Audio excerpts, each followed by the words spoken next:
ngang araw ay ipinagdiriwang ni Pokwang ang birthday ni Dada sa kanilang bahay. Kasama nga niyang nag-celebrate ay ang kanyang anak na si Malia at ang kanyang panganay na anak na si May Subong.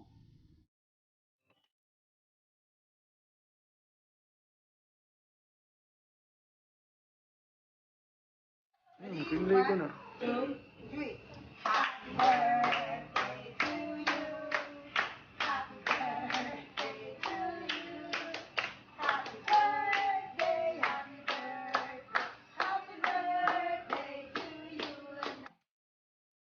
Ayon nga sa caption sa ibinahaging video ni Pokwang ay, "Happy birthday Dada at Lee O'Brien.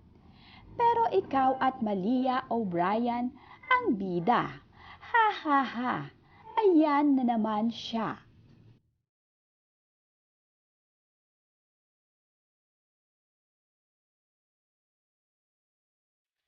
Gustong-gusto kasi ni Malia ang nagbo-blow ng candle sa mga birthday cake. Kaya naman, sinabayan niya ang kanyang dada sa pagbo-blow ng candle nito.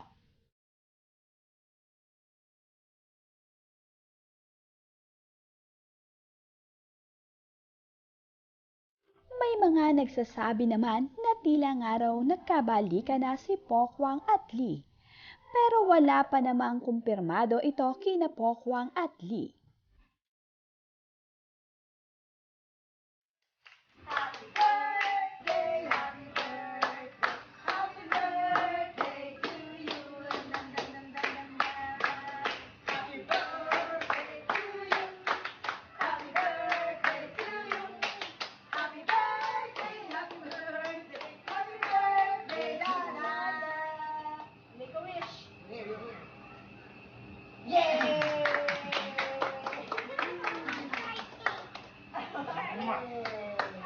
You want to try it? All right.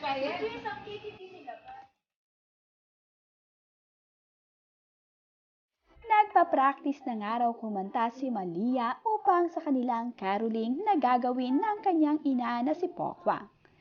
Narito nga ang napakagandang kanta ni Malia.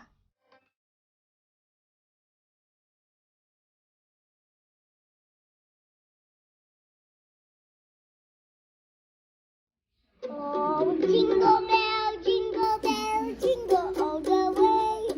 Uno, dos, tres, oh wait, I need to get my iPad. Esme and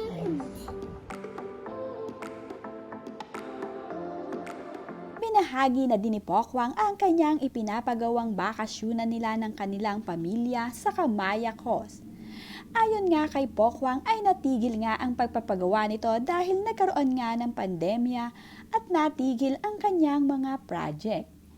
Ngayon nga raw ay may racket na siya at muli na ngang naipatuloy ang kanilang bahay bakasyunan na malapit na nga na mabuo.